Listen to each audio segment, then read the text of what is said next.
kawin belum dicatat. Nah, setelah itu kami mikir, ini harus diapakan ini? Ada problem di hulu. Kami hilir. Dukcapil itu berada di hilir untuk mencatat semua peristiwa. Mbak Nini, mohon izin saya share screen boleh? Karena belum jadi host saya, belum bisa share screen. Nah, kami harus mengambil tindakan untuk Mbak Sari, menyelesaikan problem ini. Kami rapat-rapat dengan berbagai pihak, dengan Kementerian Agama, dengan Kementerian Pemberdayaan Perempuan, dengan semua stakeholder kita undang. Di dalam rapat itu banyak masukan. Tetapi semuanya sepakat bahwa problem hulu harus kita selesaikan dulu.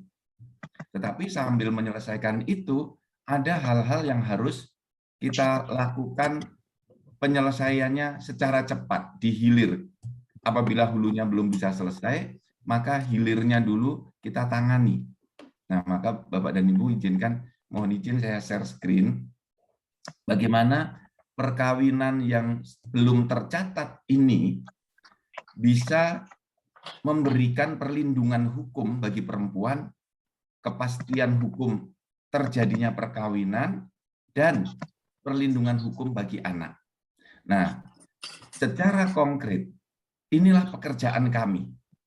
Dukcapil itu harus menuliskan semua peristiwa kependudukan dan peristiwa penting yang dialami oleh penduduk.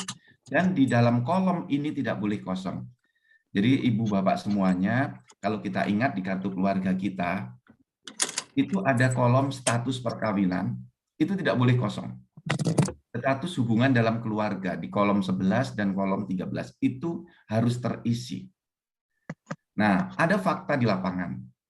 Saya bagi dua fakta besarnya. Kawin, belum kawin. Kemudian ada cerai. Nah, yang kawin, ini kemudian kita detilkan lagi, kita potret. Kami mendokumentasikan, memotret fakta di lapangan. Ternyata yang kawin ini ada dua kategori. Kawin tercatat dan kawin belum tercatat. Atau mudahnya, kawin punya buku nikah atau akte kawin. Karena di Indonesia ada dua dokumen. Dan KUA menerbitkan buku nikah, dari Dukcapil menerbitkan akte perkawinan untuk yang non-muslim dan penghayat kepercayaan terhadap Tuhan Yang Maha Esa. Nah, jadi Ibu dan Bapak ada dua fakta ini. Kawin punya buku nikah dan kawin yang tidak punya buku nikah. Terus kami di Dukcapil harus berbuat apa? Mencatatnya harus seperti apa? Nah, kalau konkretnya itu seperti ini, Ibu dan Bapak. Sekarang kami mencatat apa fakta yang terjadi, memotret apapun peristiwanya yang terjadi tanpa memberikan tafsir. Menuliskan saja apa yang dialami oleh penduduknya. Maka kalau kawin tercatat, mohon izin ini saya bukakan, kita tulis kawin tercatat. Kalau belum kawin, kita tulis belum kawin. Kalau sudah punya buku nikah, kita tulis kawin tercatat. Bila belum punya buku nikah, ini maaf, ada yang tergeser slide-nya. Kalau belum punya buku nikah, kita tulis kawin belum tercatat. Karena status perkawinan ini harus diisi, tidak boleh kosong. Dengan Anda dituliskan di sini, maka yang dulu tersembunyi itu mulai terkuak. Tabir-tabir perkawinan yang kita tidak tahu mulai muncul di kartu keluarga. Siapa bapaknya, bapak kepala keluarga, siapa istrinya, siapa anaknya. Ya, mohon izin kok ada suara yang bocor. Ya, terdengar?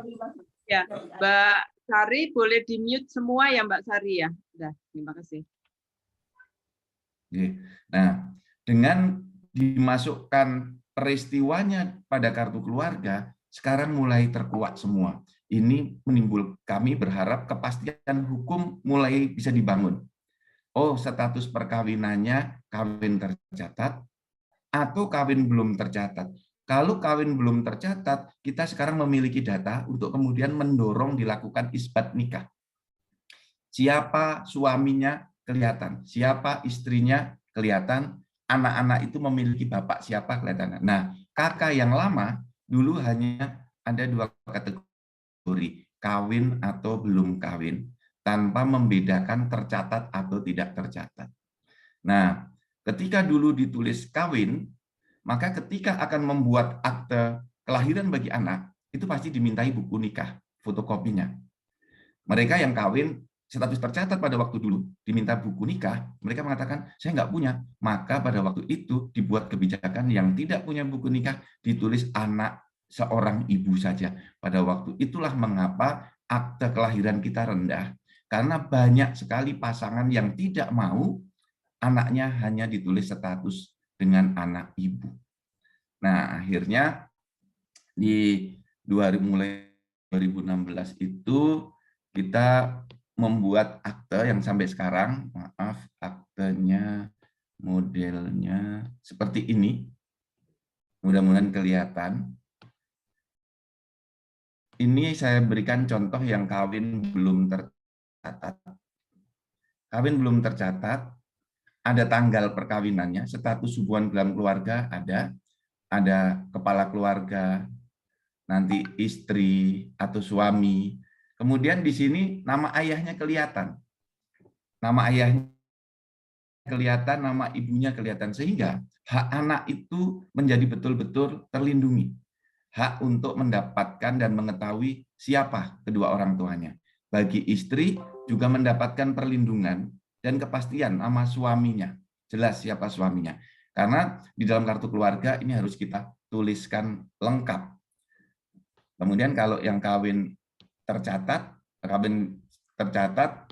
jelas seperti ini. Kawinnya tercatat, nama terus, implikasinya terus. Bisa mendapatkan kepastian dan perlindungan hukum. Jadi kartu keluarga ini tidak melegalkan yang disebut dengan kawin siri, tetapi juga Bapak dan Ibu, fakta itu yang kita temukan di hulu, yang tadi juga saya sampaikan, kawin itu ada yang tercatat punya buku nikah, ada yang belum tercatat. Yang belum tercatat ini hasil kami turun di lapangan itu ada 2. Yang siri memang rahasia, disembunyikan, dan yang terjadi di masyarakat adat, nikahnya itu ramai, banyak yang tahu, meriah gitu, tetapi memang belum tercatatkan. Nah, fakta ini yang kemudian kita transformasi ke dalam kartu keluarga.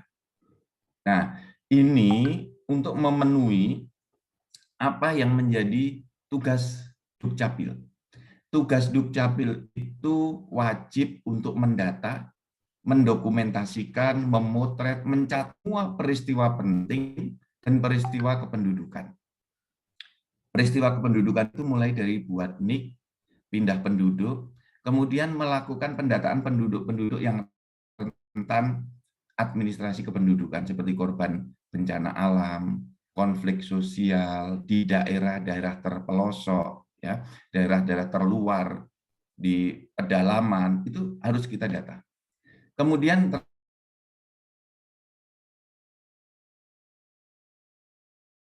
terakhir mati, kawin, cerai, pengakuan anak, pengesahan anak, dan pengangkatan anak. Itu dimasukkan ke dalam dokumen kependudukan. Nah, kartu keluarga adalah ringkasan dari semua peristiwa penting dan peristiwa kependudukan. Di dalam Undang-Undang Adminduk, kartu keluarga itu didefinisikan sebagai sebuah kartu yang bisa menjadi identitas yang memuat seluruh data keluarga. Jadi data dan susunan keluarga, ayah, ibu, anak, paman, pakde, family itu muncul di sana. Inilah yang bisa menjadikan dasar seseorang itu nanti, ini ayahnya siapa untuk menjadi wali dalam pernikahan. Itulah status hubungan dalam keluarga. Maka di KUA, kalau akan menikahkan orang, di kemudian pemuka agama, kelompok penghayat, itu selalu melihat di dalam kartu keluarganya. Nah, dengan adanya dituliskan sekarang peristiwanya, kami menuliskan terjadinya peristiwa.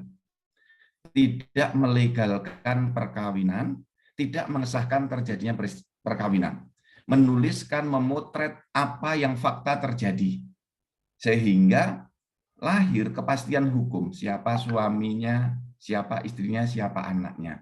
Nah, ini kami lakukan karena di hulunya itu masalahnya memang betul real terjadi. Seperti ini. Nah, Mbak Nini, Ibu dan Bapak semuanya, kami berharap kami di hilir akan sempurna, di hulu ini kita selesaikan semua. Apa hulunya? Banyak pasangan kawin belum tercatat yang sudah punya anak. Ini banyak sekali. Hari ini saya di Sumatera Barat, diskusi dengan para kepala dinas Dukcapil di Sumatera Barat. Ketemu di wilayah Mentawai, dilaporkan Pak Zudan di sini banyak sekali. Di Mentawai masih banyak. Di wilayah Sumatera Barat di sisi pantai banyak sekali perkawinan yang belum tercatatkan.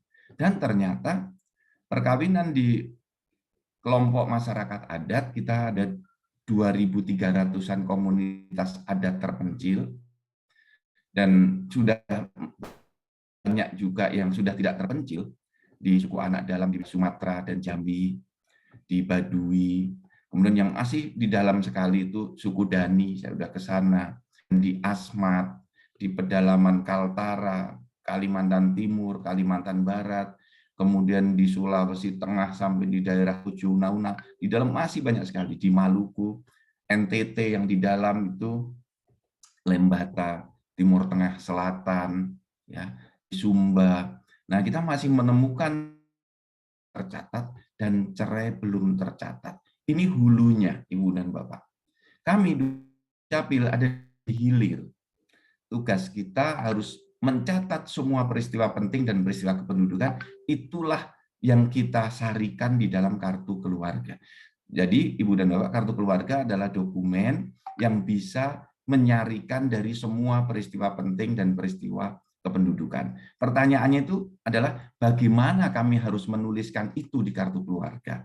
Nah, kami sudah berdiskusi dengan Komnas Perempuan sudah, Kementerian Pemberdayaan Perempuan Anak sudah, kemudian Kementerian Agama, Kementerian Sosial. Itulah yang sementara kita rumuskan sebagai sebuah bentuk afirmasi. Kami akhirnya dengan adanya berbagai persoalan ini, kami mengambil langkah afirmative policy dan afirmative action, tindakan khusus sementara, sampai masalahnya ini selesai di hulu. Nah, alhamdulillah kalau sudah selesai, nah tugas kita menjadi lebih berkepastian hukum untuk menuliskan semua peristiwa penting dan peristiwa kependudukannya. Tapi kalau belum selesai, monggo ini kita selesaikan bersama-sama. Nah, mengenai akte kelahiran tadi itu faktanya seperti ini, Ibu dan Bapak. 2014 itu hanya 31% atau setara 21 jutaan. Nah, sekarang alhamdulillah kita sudah anak yang memiliki akte kelahiran. Dulu kita hampir nggak pernah dapat target terus. Di 2015 target kita 75%, baru dapat 62. Di 2014 jauh sekali dari target. Nah, alhamdulillah target kita sekarang tahun ini 95%. Karena ini menjadi target di dalam RPJM nasional. Bapak Presiden menargetkan itu. Ini yang terus kita kejar, ternyata dari titik inilah terkuak problem terjadinya perkawinan yang belum dicatatkan itu. Nah, untuk memperkuat terjadinya sudah terjadi itu, kami harus memiliki bukti dokumen. Jadi kalau ada orang mengaku kawin belum tercatat, untuk bisa masuk di kartu keluarga, dia harus membuat surat pernyataan tanggung jawab mutlak yang tanggung jawabnya ada pada mereka. Ada istri, suami yang menyatakan dirinya sebagai pasangan suami istri yang telah sah. Kemudian 2 orang saksi, dan kalau sudah punya anak, ditulis anaknya. Nah, kalau mereka memberikan pernyataan yang tidak benar, itu menjadi tanggung jawab penuh mereka dan bersedia diberikan sanksi hukumnya. Dan dari Dukcapil memberikan sanksi administrasi, membatalkan dokumennya dengan asas contrarius actus sebagaimana diatur di dalam Undang-Undang 24 2013. Dari aspek regulasi, kami kemudian terus melengkapi bagaimana agar dari sisi kepastian hukum bisa terwujud. Nah, Dari aspek ini, kemudian sejak di Undang-Undang Dasar 1945, pasal 28 huruf B, huruf D, itu betul-betul kita jadikan sebuah mandat yang melandasi kita bekerja. Karena di situ negara itu harus menjamin bagaimana seseorang bisa membentuk keluarga, mendapatkan perlindungan hukum, diberi pelayanan non-diskriminatif, ya, di pasal 28 itu. Kemudian di Undang-Undang Perlindungan Anak juga demikian. Anak wajib diberikan identitas. Kalau di dalam Undang-Undang Perlindungan Anak, identitasnya itu berupa akte kelahiran. Dan dalam Undang-Undang Perlindungan Anak itu juga, negara itu harus memberikan perlindungan kepada anak agar anak mengetahui siapa kedua orang tuanya. Nah, kemudian kalau dalam Undang-Undang 24/2013, itu eksplisit disebut Dukcapil wajib mencatat dan mendaftar peristiwa kependudukan, peristiwa penting dicatat. Nah, kemudian inilah dasar-dasar hukumnya yang di level operasional, Permendagri 9 2016, Permendagri 108 dan 109 2019. Sebelumnya diawali dengan Peraturan Presiden 96 2018. Itu sudah eksplisit ditulis kawin belum tercatat. Yang di atasnya bagaimana tindak lanjut dari Undang-Undang 24 2013 ada di PP 40 2019. Nah, apa manfaat yang kita peroleh, Bapak dan Ibu, setelah dibuatkan KK seperti itu? Ternyata dari KK itu mendorong masyarakat mengurus KTP-nya, ya. Kemudian dari KK itu menjadi dasar untuk menentukan status kelahiran anak. Maka saat ini akte kelahiran anak kita itu ada 4 model. Kalau dulu hanya ada 2 model. Maaf, dulu hanya ada 3. Saya koreksi. Akte kelahiran yang pertama itu untuk anak yang ayah ibunya lengkap, nikahnya sah, dan punya buku nikah. Kemudian akte kelahiran yang kedua dari kartu keluarga ini adalah anak ayah ibunya lengkap, perkawinan sah, tetapi belum dicatatkan.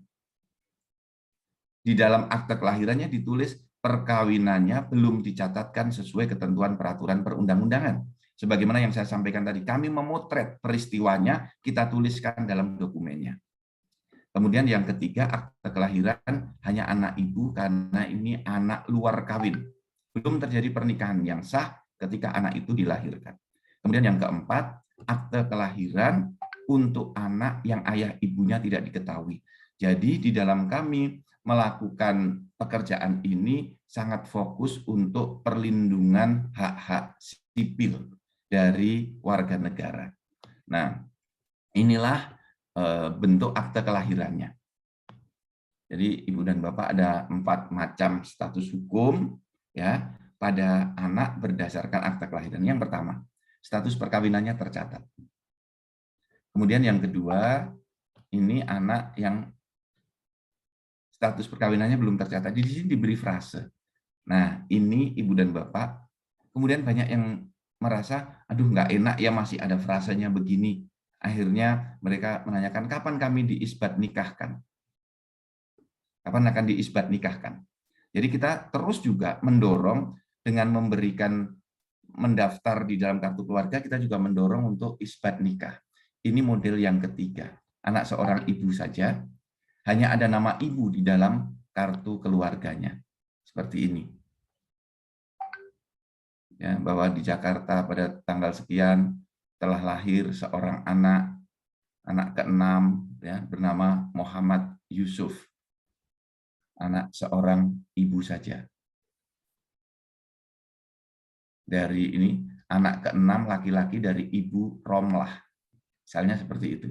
Kalau yang di sini ditulis anak ketiga perempuan dari ayah Maing dan ibu Rohiah. Misalnya. Sedangkan yang keempat, anak yang tidak diketahui orang tuanya, di sini hanya ditulis nama anak saja.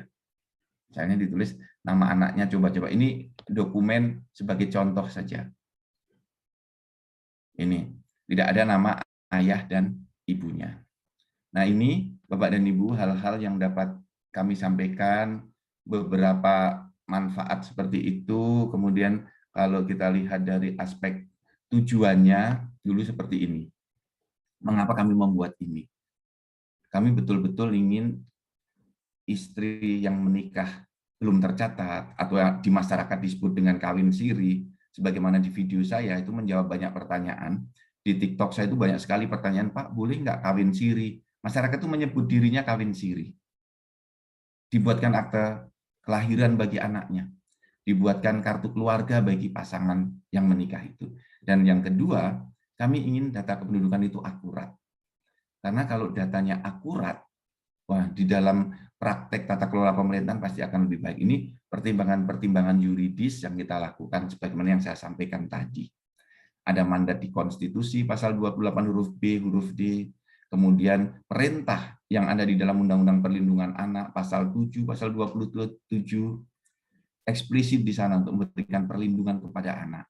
Kemudian yang dari tugas kami dalam Undang-Undang Administrasi Kependudukan eksplisit, kita harus melakukan pencatatan di dalam kartu keluarga dan di dalam semua dokumen kependudukan. Nah, inilah yang terus kita lakukan. Mudah-mudahan ini bermanfaat, dan kalau ada masukan, monggo dengan senang hati untuk menyempurnakan kebijakan ini. Kalau ada bias policy sih, kami waktu membahas dulu di 2015 itu, Bapak dan Ibu, ada ini. Pada waktu itu dengan dampak perkawinan yang di hulu banyak belum tercatat, itu sudah muncul pertanyaan di 2015 waktu kita membahas. Kepastian hukumnya dari perkawinan yang belum tercatat itu gimana? Karena pada waktu itu muncul banyak sekali kasus, kawin belum tercatat, suaminya pergi ke Malaysia, nggak pulang-pulang, istrinya bingung, ini saya punya suami, tetapi suami saya nggak ada. Anak tanya, suami bapak saya siapa? Ternyata nggak ada dokumen sama sekali. Kemudian muncul perlindungan hukum kepada istri dan anaknya seperti apa. Tetapi pada waktu itu juga timbul pertanyaan, Pak, bagaimana ini bila suaminya kawin lagi? Sudah tidak tercatat di sini, kawin lagi. Dikawin di sana tercatat. Atau ada suami istri kawin tercatat, kawin lagi tidak tercatat gimana? Bisakah itu dimasukkan dalam KK? Semuanya bisa. Karena semua peristiwa itu harus dimasukkan ke dalam KK dengan catatan penduduk melapor. Nah, Ibu dan Bapak, sekarang walaupun kawinnya belum tercatat, tetapi bila melapor sudah tidak ada lagi yang tersembunyi lagi, karena di dalam dokumen kartu keluarga sudah muncul. Plus minusnya tentu ada, tetapi kami dari Dukcapil kartu keluarga bukan dokumen pencatatan perkawinan. Kalau dokumen pencatatan perkawinan sebagaimana pasal 36 Undang-Undang Adminduk itu adalah akte perkawinan. Kalau yang Muslim adalah buku nikah. Demikian Mbak Nini, gambaran dari saya ringkas saja karena waktu mepet. Saya ingin mendapatkan masukan. Kira-kira bagaimana yang terbaik? Saya terbuka sejak 2015 ini kita share. Dan alhamdulillah kami sekarang tidak merasa lagi sendirian menangani di hilir ini. Syukur-syukur kita semua bisa menyelesaikan masalah di hulunya. Demikian, mohon maaf lahir batin. Wabillahi taufiq wal hidayah. Wassalamualaikum warahmatullahi wabarakatuh. Waalaikumsalam warahmatullahi wabarakatuh. Terima kasih Prof. Saya nggak akan mengulas banyak karena saya ingin memberi kesempatan pada kawan-kawan. Saya mencatat 2 poin saja bahwa memang tujuan dari pemerintah dalam hal ini adalah memberikan perlindungan dan kepastian hukum pada penduduk, terutama untuk perempuan dan anak-anak ya, karena sudah dipotret implikasi-implikasi, dampak-dampak yang ditimbulkan dari peristiwa penting terkait dengan kelahiran dan kematian, perkawinan dan perceraian yang ternyata tidak tercatat ya di dalam identitas kependudukan di Indonesia. Oleh karena yang kedua, data kependudukan ini dengan pencatatan ini maka diharapkan bisa menjadi rapi dan jelas. Oleh karena itu, KK yang dibuat bukan dimaksudkan untuk mengesahkan perkawinan, tetapi lebih pada memotret peristiwa-peristiwa penting kependudukan, lahir, mati, kawin, cerai, dan ini terkait dengan identitas keluarga menjadi sangat penting.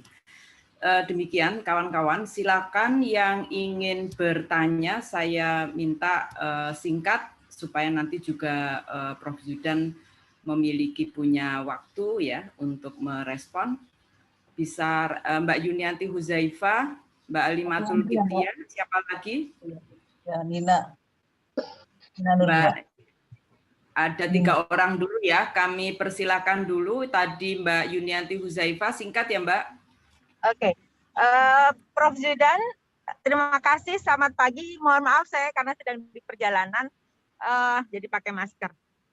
Yang pertama, apakah ini pertanyaan saja langsung? Apakah sistem yang di KK itu online? Artinya seorang perempuan kalau tahu bahwa laki-laki yang sudah menikah secara sah di tempat lain atau sudah tercatat, itu akan bisa terdeteksi kalau seorang perempuan akan kawin dengan laki-laki tersebut. Itu aja sih. Makasih.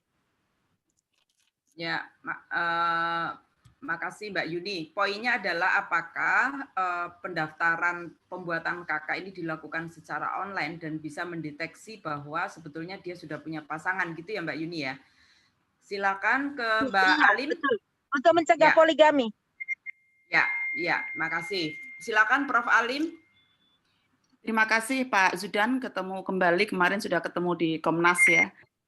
Saya setelah pergi diskusi dengan Komnas itu lalu masih ada pertanyaan Prof. Zudan karena saat itu waktunya juga sangat terbatas terkait dengan ini, motivasi menikah yang tidak dicatatkan kan bermacam-macam. Salah satunya yang tadi bagus-bagus tadi untuk memenuhi hak warga negara bagus ya. Tapi kadang selalu ada celah untuk disalahgunakan misalnya tentang pernikahan anak. Ketika dia masih menikah anak maka belum dicatatkan dulu karena belum waktunya karena melanggar batas umur pernikahan. Nanti kalau sudah nanti toh ada jalan keluarnya. Kalau umurmu sudah 19 tahun nanti kita bawa ke Dukcapil untuk kemudian dicatatkan dan diisbatkan gitu ya. Ataupun juga pernikahan lain. Nah, itu juga saya tanya Pak, kalau misalnya nih poligami itu apakah berarti di dalam KK itu nama istrinya 2 gitu atau gimana Pak? Mengingat tadi nggak boleh ada KK double ya. Itu aja 2 pertanyaan itu Prof. Zudan, terima kasih. Terima kasih Prof. Alim. Silakan Mbak Nani Zulminarni. Baik, terima kasih. Assalamualaikum warahmatullahi wabarakatuh, Prof. Zudan. Pertama saya mau apresiasi dulu berbagai kebijakan yang sangat progresif yang dilakukan oleh Prof. Zudan. Akhirnya ini memberikan hak sebagai warga negara ya, termasuk misalnya pada transgender dan sebagainya. Kalau komunitas perempuan kepala keluarga, kami termasuk yang cukup diuntungkan dengan berbagai kebijakan yang ada karena waktu kita mulai mengorganisir tahun 2001 itu betul sekali hampir 75% komunitas PK itu pernikahan tidak tercatat dan kemudian perceraian semena-mena gitu dengan terobosan-terobosan kebijakan akhirnya mendapatkan. Namun demikian memang kami juga menemukan gitu bahwa berbagai kebijakan ini kemudian dimanfaatkan oleh para laki-laki yang melakukan poligami ya dan juga pernikahan anak.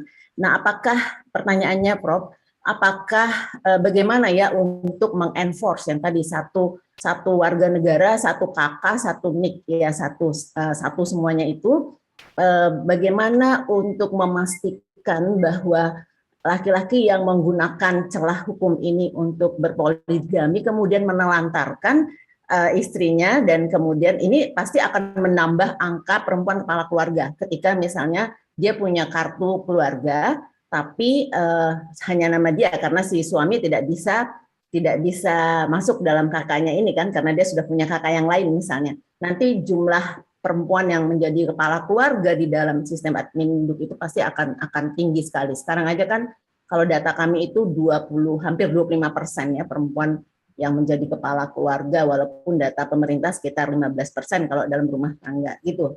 Nah, Prof, bagaimana enforcement-nya itu? Terima kasih. Baik. Mbak Nini, mohon izin 3 dulu nggih. Terima kasih Mbak Yuni, Mbak Alim, dan Mbak Nani. Ini saya senang banget. Tapi memang beberapa minggu ini yang concern betul dengan topik perkawinan belum tercatat itu kaum ibu. Yang bapak-bapak itu happy semua gitu. WA ke saya ini guyonnya begitu. Pak Zudan top, Pak Zudan keren gitu. Tetapi kalangan hakim di pengadilan agama nanya, Prof. Zudan, ini nggak rawan. Setelah saya jelaskan, oh begitu, ini ya betul perlindungan anak mulai dapat, perlindungan istri mulai dapat. dan kartu keluarga itu dijadikan dasar untuk hak mewaris di pengadilan itu sekarang. Karena kelihatan siapa bapak dan siapa yang menjadi anaknya. Pertama, Mbak Yuni, mengenai sistem kita, itu online. Sekarang kita menerapkan single identity number, satu penduduk, satu NIK, satu KK, satu KTPL. Dan kalau sudah punya KTPL, akan kita jamin 100% orangnya tunggal. Nah, apakah di Indonesia tidak ada yang bandel? Ada. Dia membuat identitas dua. Namanya sedikit diubah, kemudian dia membuat NIK yang baru. Bapak dan Ibu pasti ingat kemarin beberapa DPO kita yang sempat ditangkap polisi. Saya juga memberikan banyak penjelasan. Kan satu orang punya dua nama. Namanya betul-betul berbeda dengan NIK yang berbeda. Tetapi secara sistem KTPL-nya hanya satu. Maka nanti untuk mencegah agar tidak terjadi pelanggaran hukum, saat menikah, itu wajib harus menunjukkan KTPL dan KK. KTPL dan KK. Nah, kemudian yang kedua, kami mendorong integrasi data.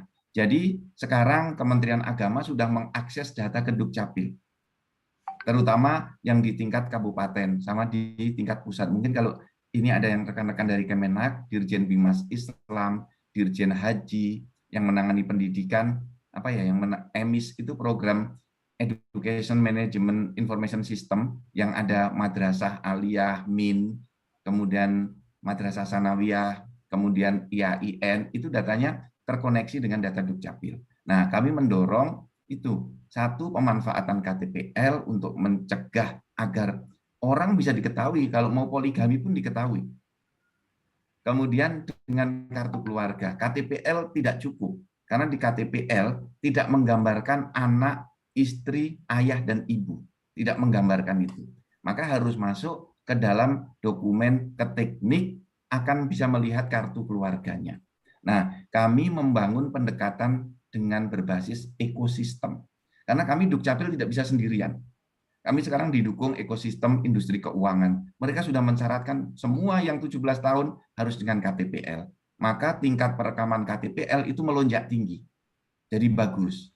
Dulu ketika saya masuk jadi Dirjen 2015, itu masih kisaran 70-an%. Sekarang di Indonesia sudah 98,5%.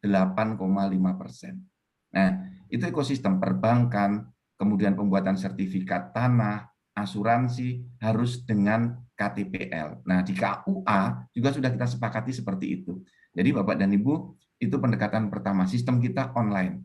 Nah, kalau nikah belum tercatat, atau dalam tanda kutip nikah siri, kalau tidak melapor ke Dukcapil, kami tidak bisa mendeteksi. Dia sudah punya istri 2, 3, atau 1, kami nggak bisa mendeteksi, karena datanya belum masuk.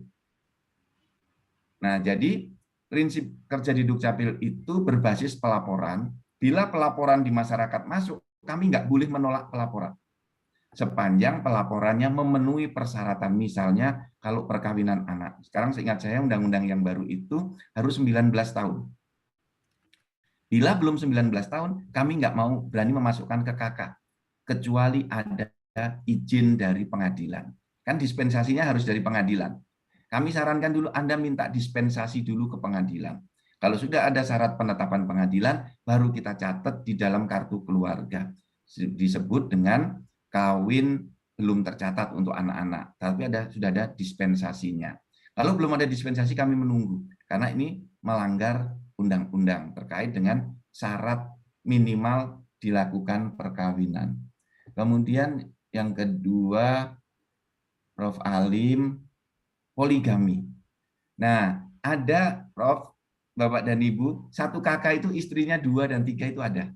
Nanti kalau kita ketemu di forum tertutup, nanti Bu Nani juga kita bisa tunjukkan berapa sih perempuan sebagai kepala keluarga. Kita datanya ada. Tetapi bukan kemudian karena, mohon maaf, bukan karena poligami, bukan. Sekarang itu banyak sekali karena yang meninggal COVID. Meninggal karena yang kesehatan itu loh, diabetes, sakit jantung, kecelakaan lalu lintas, itu menjadikan ibu itu sebagai kepala keluarga. Nah, nanti kalau ibu sebagai kepala keluarga, di situ statusnya cerai mati, itu jelas penyebabnya. Tetapi baru nanti bisa kita lihat. Tapi dalam forum tertutup ya saya nggak enak nanti di forum ini, karena kalau direkam nanti di-share kemana-mana ribut nanti Indonesia. Itu akan kelihatan kaum perempuan statusnya kawin, tetapi tidak ada nama suami di situ. Jadi status kawin sebagai kepala keluarga, itulah istri yang menjadi gini. Itu istri, bisa istri pertama, bisa istri kedua, terserah suaminya mau memilih di kartu keluarga yang mana. Karena sekarang tidak bisa seperti dulu. Kalau dulu KTP bisa 3, 4, punya istri 4, dia bisa punya kakak 4 di 4 kakak istrinya. Karena 2016 ketika kita mendorong single identity number, saya itu Mbak Nini diprotes kawan saya mengatakan, Pak Zudan, saya dimarahin habis istri saya. Loh kenapa Mas? Buatkan saya nicknya sama tapi alamatnya beda. Jadi dia mau membuat KTP nick sama, alamatnya berbeda dengan di 2 tempat, di 2 kakak. Saya mengatakan nggak bisa, sistem kita akan memblokir yang seperti itu. Nick sama muncul di 2 kakak. Saya tanya, emang kenapa Mas? Aku dimarahin istriku Mas, karena namaku itu hilang di kakak istriku. Loh, kenapa? Mas nggak tahu kan? Aku ini istrinya 2 gitu. Jadi di kakak yang 1 nggak ada namaku. Oh ya, itu monggo diselesaikan dengan istri. Itu fakta. Nah, saya menyarankan terus gimana biar bisa muncul 2 nama istri dalam 1 kakak? Boleh. Jadi 1 kepala keluarga memiliki 2 istri dalam kakak secara sistem memungkinkan. Dibuka semuanya. Jadi nggak ada lagi yang disembunyikan. Nah, itu kasusnya. Kemudian, nah ini yang kami belum bisa mencegah. Bila kebijakan nikah kami tuliskan kawin belum tercatat, ini untuk menjadi bekal poligami. Tetapi kalau menjadi mendorong poligami, ini kami belum bisa mencegah sampai ke sana. Tetapi bila karena ada di dalam masyarakat kita yang nikah kedua itu nggak dilaporkan ke Dukcapil, jadi kami nggak tahu dia nikah yang siri itu Ibu dan Bapak, yang dia diam-diam tidak dilaporkan ke Dukcapil, kami nggak tahu. Tapi kalau dilaporkan nanti akan terdata siapa yang istrinya 2, 3, karena di dalam database itu tersentralkan secara nasional, walaupun nikahnya di beda kabupaten, sepanjang menggunakan nama yang sama. Tapi kalau namanya sudah berbeda, nicknya berbeda, nanti kami akan melacak nama ibu dan nama bapaknya sama atau tidak. Nah, kalau ada kasus, kita bisa melakukan pendalaman. Biasanya kasus kalau ada persidangan di pengadilan, dari pengadilan itu menanyakan, ini status perkawinannya bagaimana, orangnya sama atau tidak. Namanya sedikit berbeda. Pengadilan menanyakan orangnya sama atau tidak. Maka kami bisa meminta foto dari orang itu. Nah, nanti di face recognition, Dukcapil sudah memiliki teknologi face recognition. Di foto wajahnya, nanti sudah akan bisa keluar data kependudukannya. Nah, tugas kami memotret hal-hal seperti itu. Saya meyakini kebijakan ini belum sempurna. Biasnya selalu akan ada. Saya ingat betul di dalam pembuatan kebijakan publik itu dulu, guru besar saya bidang hukum, sosiologi hukum, Profesor Sacipto Raharjo mengatakan begini, setiap kebijakan itu memiliki cacat sejak lahir, karena tidak akan mampu memuaskan dan memenuhi harapan semua pihak di masyarakat. Apalagi kalau kebijakan itu bersifat afirmatif atau afirmatif policy, yang bersifat khusus dan sementara. Pasti ada bias-bias. Nah, monggo biasnya ini yang kita selesaikan bersama. Kira-kira gambaran kami dari kami seperti itu, Mbak Nini, Bu Nani, Prof. Alim, dan juga kepada Mbak Yuni. Atur nuwun. Jadi memang sudah sudah dipahami sebelumnya bahwa memang ini belum sempurna begitu ya. Jadi masih perlu ada pembenahan-pembenahan. Saya ingin menyampaikan catatan yang diberikan oleh Prof. Nina ya, Prof. Zudan. Monggo. Yang menjadi penyebab kontroversi adalah istilah yang digunakan, yaitu nikah siri atau NS. Untung bukan NR nih, kalau NR nama saya soalnya. yang agak berbeda dengan nikah yang belum dicatatkan.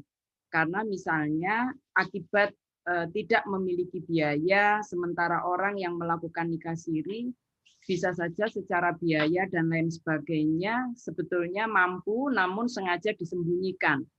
Misalnya karena ada penghalang untuk pernikahan berikutnya, karena sudah beristri dan belum memenuhi syarat lainnya untuk berpoligami.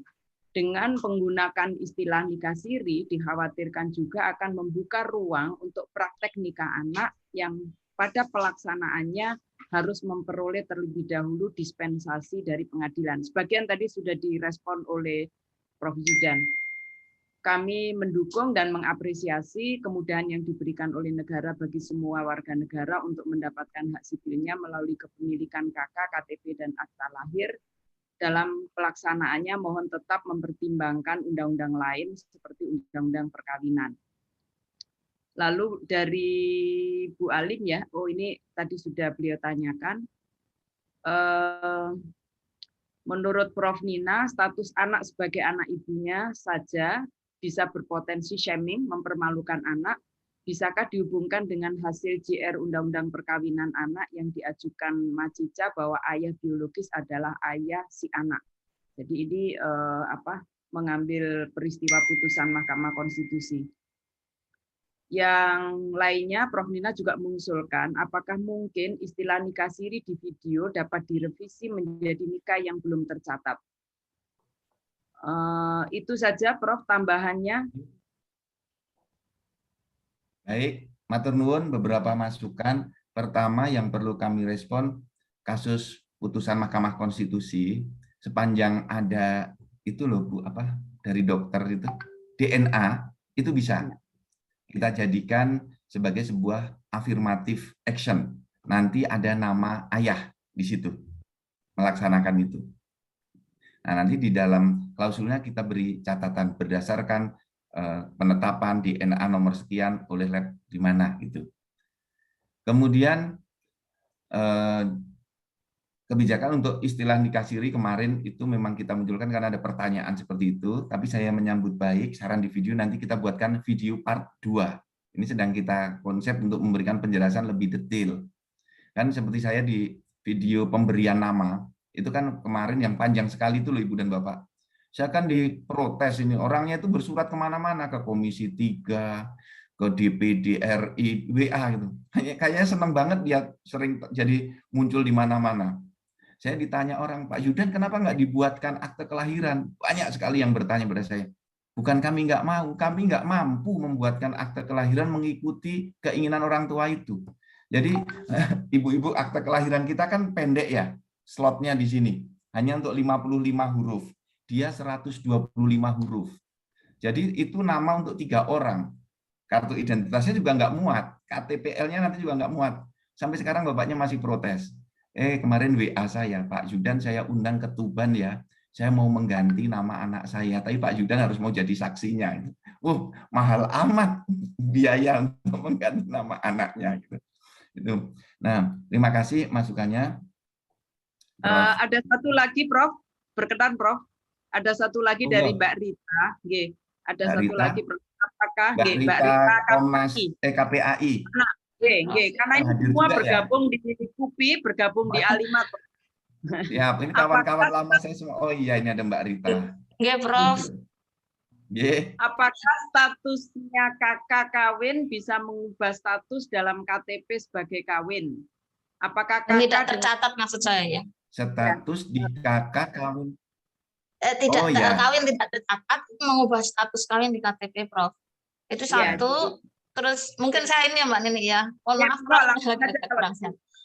Kemudian yang kedua, status hukumnya anak di dalam kakak yang perkawinannya belum dicatat, apakah status hukumnya dengan perkawinan tercatat? Karena itu kan akan berguna misalnya kalau tadi Prof menyebut waris, tapi dalam hal gaji dan seterusnya, karena ini kan mencantumkan lambang negara ya, existing di kakak itu gitu. Itu seperti apa? Kemudian yang ketiga kan sebenarnya KPN akte juga sudah sangat baik ya di periode Prof Zudan ini. Afirmasi itu menurut saya kan juga harus ada batasnya karena kan itu kerentanannya tinggi gitu. Mungkin itu sih Prof. Ya. Matur nuwun Mbak Rita, ini sohib saya lama banget sejak masih kecil. Pertama, yang mendesak dulu, afirmatif ini sampai kapan? Nah ini yang kami itu juga bingung, selesainya kapan yang di hulu ini? Saya terus diskusi dengan teman-teman di Kementerian Sosial. Kita kan sekarang ada 2.300 komunitas adat terpencil, yang jumlah anggotanya ada yang hanya 20, tetapi kalau yang komunitas adat besar, bukan terpencil lagi, seperti Baduy, itu kan ribuan. Mereka mengaku ada 11.000, 12.000. Ini Bu Dewi Kanti, temannya Prof. Alim Matul, ini yang paham betul, sering diskusi dengan saya. Nah, ini yang saya belum tahu. Kalau hulunya sudah semakin lama semakin mengecil, dan kita mendorong isbat nikahnya cepat, alhamdulillah saya senang.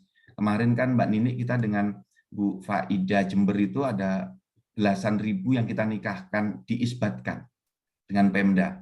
Tapi 2 tahun ini dengan COVID, anggaran di Pemda itu habis untuk refocusing, sehingga hampir nggak ada yang mengisbatkan 2 tahun ini, 2020-2021. Kalau isbat nikahnya cepat, nah ini mohon dukungan dari Kongres Ulama Perempuan Indonesia bisa mendorong ke Pemda yang masih nikah belum tercatat, kawin belum tercatat, itu segera diisbatkan. Ini enak. Kemudian kita, yuk Ibu dan Bapak, kita gerilya mencari yang memang belum tercatat itu agar bisa didorong ke isbat nikah. Ini perlu dukungan kita semua. Kemudian ini, saya mohon saran dan masukan. Di KK itu kan kawin belum tercatat. Nah, saya dengan teman-teman Dukcapil itu belum tega hati. Kalau di KTP ditulis juga kawin belum tercatat. Ini masalah rasa saja. Saya itu dosen, kalau ada di ini seorang ibu ambil S2, ditulis di situ kawin belum tercatat, menguruskan anaknya sekolah masuk di TK, ditulis kawin belum tercatat. Rasanya gimana gitu loh. Ini perasaan kami di Dukcapil kok nggak enak. Tetapi kalau memang nanti publik meminta seperti itu hanya tinggal merubah di dalam aplikasinya. Tapi tolong kami diberi pertimbangan berbasis empati. Kalau membawa itu gimana, gitu. Itu aja yang menjadi problem di kami. Nah, kalau status KK, kami berharap, harapan kami nih, yang kawin belum tercatat, istri dan anaknya itu mendapatkan hak yang sama dengan yang tercatat. Karena nikahnya sama-sama sah. Pendekatan yang kami dorong itu. Ini kemudian harus kita dorong, biar selesai masalahnya, yang kawin belum tercatat, itu menjadi tercatat ke proses isbat nikah. Tujuan kami kan seperti itu. Sekarang datanya sudah masuk, yang belum tercatat, nah kita dorong, kita beritahu Pemda lewat Dukcapil, kemudian Dinas Sosial, bagian Kesra, yuk ini kita dorong ke isbat nikah. Sehingga semakin lama, semakin sedikit pasangan-pasangan yang nikah belum tercatat. Itu cita-cita kita, Mbak Rita. Kakak menjadi KTP sudah, batas afirmasi yang kami belum bisa memberikan satu gambaran yang konkret karena hulunya masih banyak sekali, dan kemudian keterbatasan infrastruktur pendanaan, sumber-sumber dana untuk isbat nikah. Mungkin andai ini, kalau ada Ibu dan Bapak dari Mahkamah Agung, bisa penerimaan negara bukan pajak dari isbat nikah itu di tarifnya 0, mungkin bisa akan jadi cepat. Kan berbayar kan PNBP untuk isbat nikah itu. Ya. Siapa tahu nanti bisa didorong menjadi 0, tidak lagi menjadi penerimaan negara bukan pajak. Dengan satu pendekatan ini adalah affirmative action untuk menyelesaikan problem di hulu. Itu Mbak Nini yang dapat kami sampaikan. Mohon maaf mungkin belum bisa memenuhi harapan. Mohon saya dibantu bagaimana yang terbaik langkah-langkah untuk Dukcapil. Karena saya senang sekali ada KUPI, ada Komnas yang sekarang justru mendorong ini. Terima kasih Prof. Zudan. Ini aku mau 1 menit dong. Ini udah jam. Soalnya Prof. Alim. Monggo Prof. Dina, monggo Prof. Singkat ya Prof. Iya. Saya kebetulan kan guru besar di bidang ilmu fikih dan suka penelitian di di pengadilan agama. Sepengetahuan saya, pengadilan agama itu justru kurang menginginkan tingginya angka isbat nikah, karena diharapkan orang itu nikah seperti prosedur yang ditetapkan oleh undang-undang perkawinan. Itu yang pertama. Kemudian meresponi keinginan tentang rasa, tentang KTP yang di kolomnya itu, kalau misalnya dia seorang perempuan S2, kemudian kok statusnya itu nikah yang belum tercatat, itu bagaimana? Menurut saya kita harus tetap mendorong orang itu melakukan perkawinan itu sesuai dengan undang-undang perkawinan, karena undang-undang itu walaupun tidak tidak sempurna gitu ya, tapi itu untuk kebaikan semua orang. Kalau yang terjadi di ibu-ibu peka yang disampaikan oleh Ibu Nani, itu kan kendala mereka tidak pernikahan mereka tidak tercatat, diantaranya adalah masalah ekonomi. Tapi kalau misalnya perempuan dengan punya modal tinggi untuk berpendidikan, itu kan idealnya dia itu sudah punya modal juga untuk mencatatkan sebuah pernikahan, karena sebetulnya tidak mahal dibanding misalnya biaya untuk S2 gitu. Itu saja mungkin urun rembuknya. Jadi kita jangan sampai kemudian justru membuka jalur resmi di luar jalur resmi undang-undang perkawinan gitu, sehingga kemudian orang mencari gampangnya saja, oh nanti juga akan ada misalnya isbat nikah, kemudian pencatatan melalui kakak. Jadi encouragement untuk tetap berpedoman dan berpijak pada undang-undang perkawinan itu yang harus lebih diutamakan. Itu saja, terima kasih Mbak. Ya, makasih Prof. Nina. Ini sama dengan pertanyaan saya di tahun 2010 kalau nggak salah, Prof. Zudan. Saya menyampaikan ini di forum UIN Sunan Kalijaga. Saya sampaikan bahwa isbat nikah itu bisa digunakan menjadi pintu masuk para poligamor untuk mengesahkan perkawinannya, mengesahkan ya, bukan mencatatkan, mengesahkan perkawinannya. Saya menggunakan istilah poligamor, orang yang suka poligami yang sebetulnya tidak sesuai dengan perintah yang ada dalam agama maupun dalam Undang-Undang Nomor 1 Tahun 74. Jadi kalau di hilirnya tadi Prof. Zudan mengatakan bahwa harapannya ini adalah agar perkawinan-perkawinan yang tidak dicatat itu segera diisbatkan. Kami juga melihat bahwa ini bahkan bisa dijadikan pintu masuk para poligamor yang sebetulnya melanggar hukum sejak awal. Monggo, Prof.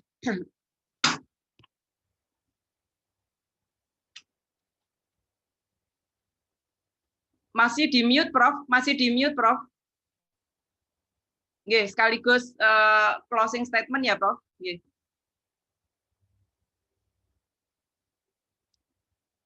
Prof, masih di mute, Prof. Oh, masih di mute. Nggih. Nggih.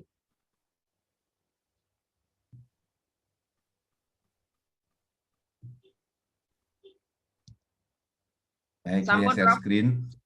Nggih. Dulu 2015 waktu kami mendiskusikan ini, kekhawatiran itu juga muncul. Ini bagaimana bila suaminya kawin lagi, kemudian sampai kapan kita akan melakukan ini. Nah, Ibu dan Bapak kita ini kalau misalnya isbat nikah diminimalkan, yang di hulu ini nggak selesai-selesai. Ini kan yang mau kita selesaikan. Kemudian pertanyaan konkretnya, kami ini harus menuliskan apa di kartu keluarga terhadap yang sudah terjadi ini. Karena kami ini betul-betul dihilir. Nah, ini kan masih banyak sekali yang di masyarakat adat. Mereka tidak ingin siri. Tapi memang dalam prakteknya nikahnya itu mereka belum begitu memiliki pemahaman yang luas seperti kita. Mereka nikah udah selesai aja gitu. Setelah nikah, baru setelah anaknya mau sekolah, mulai mengenal pencatatan, baru ini kita dorong ya diisbat nikahkan. Nah, monggo nanti kita cari solusi yang di hulu. Kemudian kami juga ini kekhawatiran selalu ada ini bagaimana bila suaminya kawin lagi itu sejak dulu Prof. Nina, Bu Yuni, Mbak Nini itu betul. Kemudian di sistem Admindu kita bisa melakukan pencegahan ini, tetapi harus ada keinginan dari masyarakat yang nikah lebih dari satu kali, kekhawatiran poligami, dia harus melaporkan ke Dukcapil. Kalau melaporkan ke Dukcapil nanti kelihatan di dalam kartu keluarganya berapa kali dia menikah. Akan kelihatan, bisa lihat walaupun beda kakak. Itu secara sistem bisa diketahui. Dan seorang suami hanya bisa tercatat dalam satu kakak, Maka ketika terjadi poligami dari kakak istri yang dia statusnya menikah, tetapi nama suami tidak ada di kakak, tidak ada dalam status sebagai kepala keluarga, tetapi muncul di dalam nama bapak, itu menunjukkan bahwa itu terjadi poligami, dan itu bisa di tracking, bisa diketahui. Nah, monggo yang dampak-dampak ini mari terus kita minimalkan, kemudian yang hulu ini terus kita selesaikan. Nah, kami ini yang di hilir ini harus nuliskan apa status di sini tadi, Ibu dan Bapak. Yang konkret harus kami tuliskan di kartu keluarga ini. Ini kami harus nulis apa dengan fakta yang sudah terjadi sekarang ini. Besar sekali loh Ibu dan Bapak, jumlahnya besar sekali. Yang sudah kami tulis seperti ini tuh besar sekali.